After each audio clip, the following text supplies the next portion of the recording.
오늘 본문 말씀에서 하나님께서는 거짓으로 예언을 하고 꿈을 말하면서 정작 하나님의 말씀과는 전혀 상관없는 말을 전하는 거짓 선지자들, 그리고 그것을 믿고 따르며 우상 숭배의 길에서 떠나지 않는 백성들이 모두 치욕과 수치를 당하게 될 것이라는 말씀을 전하고 있습니다. 먼저 하나님께서는 어떤 분이십니까? 23절의 말씀입니다. 여호와의 말씀이니라. 나는 가까운 데에 있는 하나님이요 먼 데에 있는 하나님은 아니냐. 하나님께서는 가까운 데에 있는 하나님이십니다. 그러나 먼 데에 있는 하나님이시기도 하다는 말입니다. 이것을 신학적인 용어로는 편재라고 합니다. 하나님께서 항상 완전히 모든 곳에 계시고, 그러므로 하나님의 임재의 의식을 갖고 사는 사람은 그것을 인정하고 느끼면서 하나님과 동행하며 살아가야 한다는 것을 말하는 것입니다. 하나님의 편재는 우리의 믿음의 여부와는 상관이 없는 하나님의 속성입니다. 24절의 말씀입니다. 여호와의 말씀이니라. 사람이 내게 보이지 아니하려고 누가 자신을 은밀한 곳에 숨길 수 있겠느냐. 여호와가 말하노라. 나는 천지에 충만하지 아니하냐. 하나님께서는 언제나 그의 백성들을 지켜보시고 언제든지 누구에게나 모두에게 다가가실 수 있습니다. 아무리 하나님 앞에 숨으려고 해도 숨을 수 없다는 것을 기억해야 됩니다. 그러나 어느 곳을 가든지 어디에 있든지 우리와 함께 동행하신다는 것 또한 믿어야 할 것입니다. 비록 우리가 느끼지 못할지라도 하나님께서는 세밀한 관심으로 관찰하신다는 것을 기억해야 됩니다. 그러나 거짓 선지자들은 이러한 것에 무지했다는 것입니다. 25절의 말씀입니다. 내 이름으로 거짓을 예언하는 선지자들의 말에 내가 꿈을 꾸었다고 말하는 것을 내가 들었노라.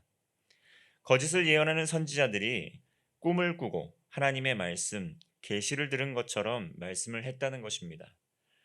그러나 26절의 말씀을 보면 거짓 선지자들의 그 예언과 마음이 간교했다 말씀하십니다.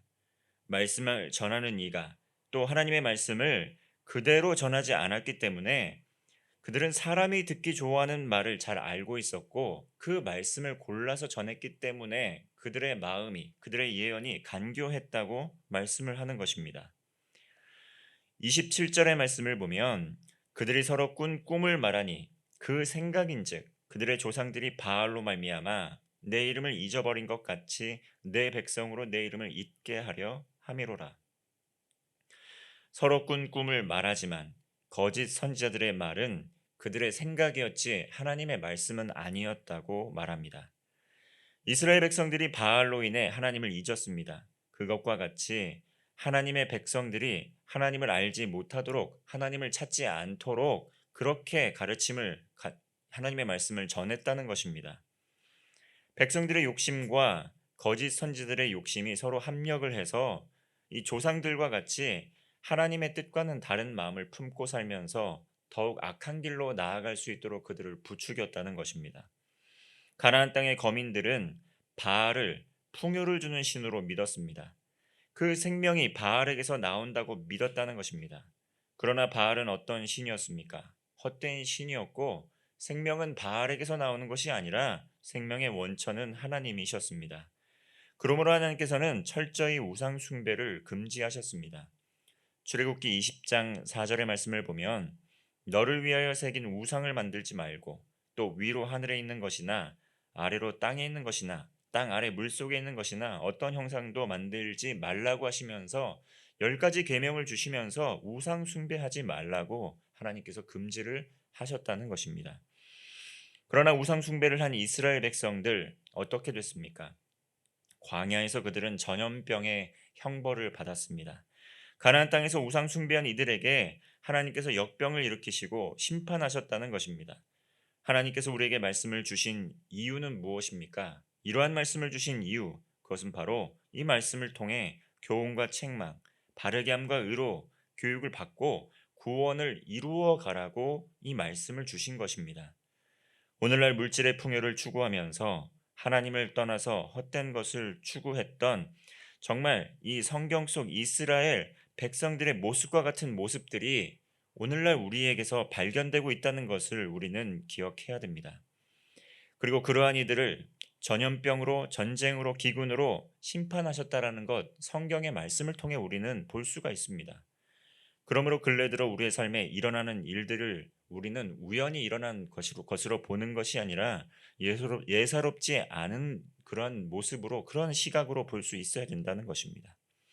하나님께서 주신 평화의 때를 지나 무서운 속도로 과학과 문명, 성장을 해오면서 어느덧 하나님께서 주신 은혜는 뒷전으로 밀려나고 있다는 것입니다.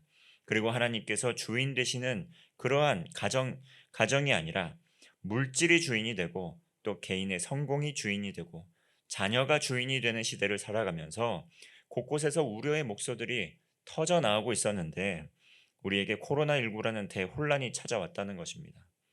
국가의 권고 사항을 잘 지키면서 모이게 힘썼던 그러한 교인들조차도, 그러한 교회조차도 조롱을 당하였고 또 그 이면에 하나님이 얼마나 멸시를 당하고 하나님을 비난하는 성도들도 참 많았습니다.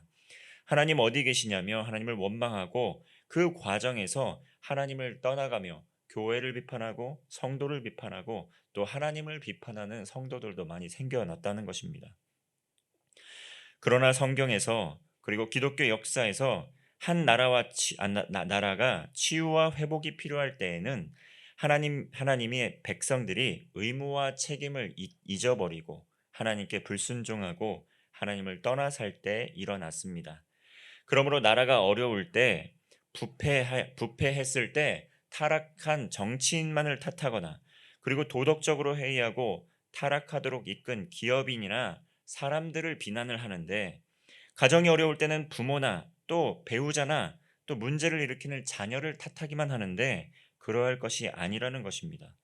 그리고 타락한 영적 지도자를 비판하면서 교회를 원망하는데 그렇게 해야 할 것이 아니라는 것입니다. 서로 원망하고 불평하는 것만으로는 문제가 해결되지 않습니다. 하나님께서는 이스라엘 백성들, 또 선지자, 제사장, 또 왕에게 그 말씀을 전하신 그 본질적인 이유는 무엇입니까? 그것은 바로 비판과 비난을 멈추고 우상 숭배를 멈추고 정죄를 멈추고 하나님 앞에 겸손하게 무릎 꿇고 회개하며 돌아오기를 원하셨기 때문에 말씀하신 거였습니다. 역대하 7장 14절의 말씀을 보면 내 이름으로 일컫는 내 백성이 그들의 악한 길에서 떠나 스스로 낮추고 기도하여 내 얼굴을 찾으면 내가 하늘에서 듣고 그들의 죄를 사하고 그들의 땅을 고칠지라 약속을 하고 계십니다. 하나님께서는 정치 지도자, 영적 지도자, 교회와 가정, 온 나라와 민족 그 회개를 촉구하신다는 것입니다. 참 진리의 말씀, 그 성경으로 다시 돌아가야 한다는 것입니다.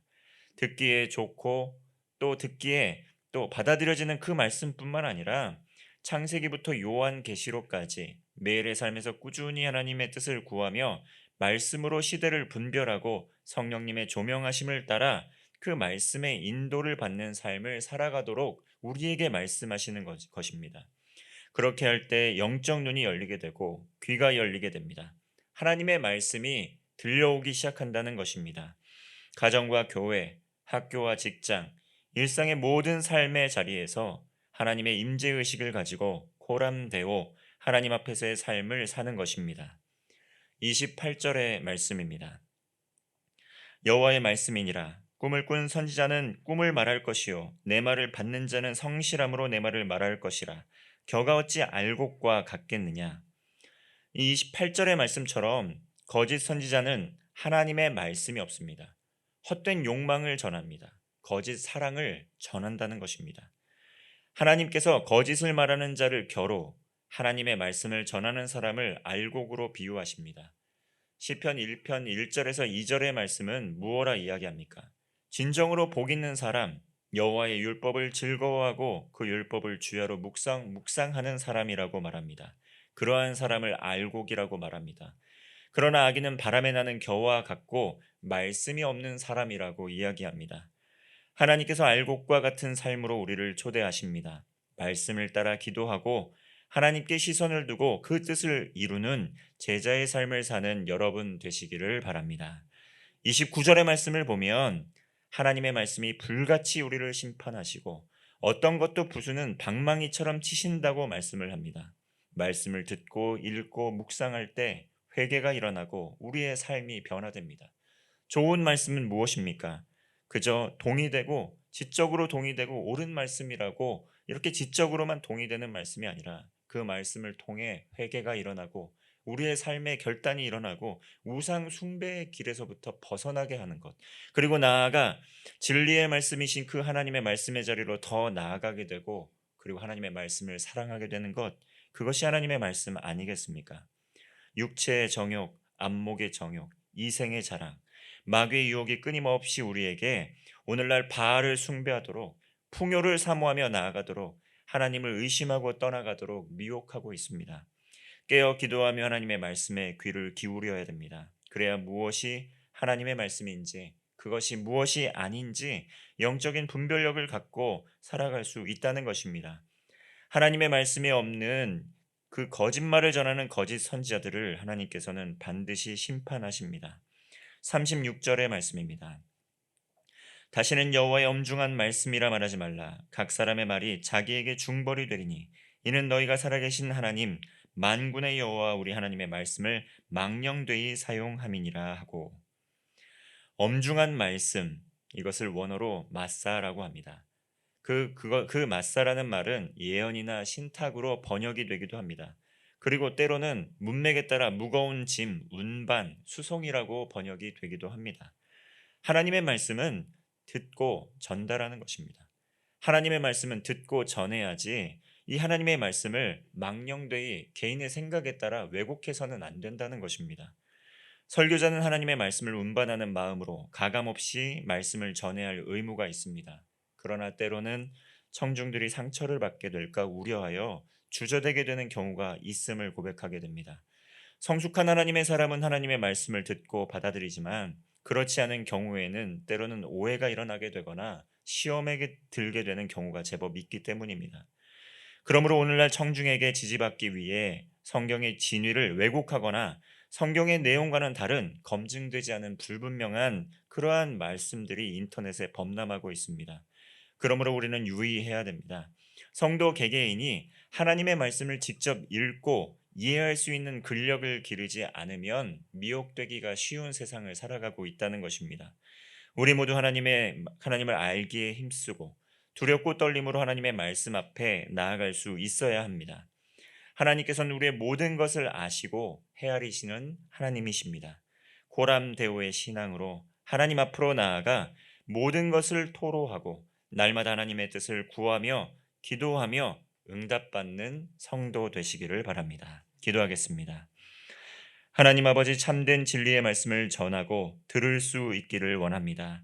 우리의 죄악을 낱낱이 아시고 밝히시는 하나님, 하나님의 말씀을 귀 기울여 듣지 않고 육체의 정욕, 안목의 정욕, 이생의 자랑을 일삼았던 저희의 죄악을 회개하오니 용서하여 주옵소서.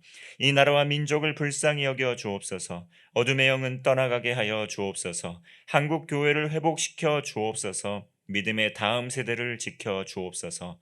특별히 환우들을 위하여 기도합니다. 그리고 담임 목사님 영육의 강건함으로 지켜주시고 하나님께서 모든 치료와 회복의 과정 중에 함께하여 주셔서 깨끗이 나으실 수 있도록 회복되실 수 있도록 인도하여 주옵소서. 교회 모든 환우들의 아픔을 아시오니 주님께서 친히 치료의 손길로 안수하여 주셔서 낫게 하여 주시고 하나님 앞에 더욱 온전해지고 강건해지는 성도의 삶 살아가게 하여 주옵소서. 오늘도 우리와 동행하시고 힘주시는 우리 주님 예수 그리스도의 이름으로 기도하옵나이다. 아멘.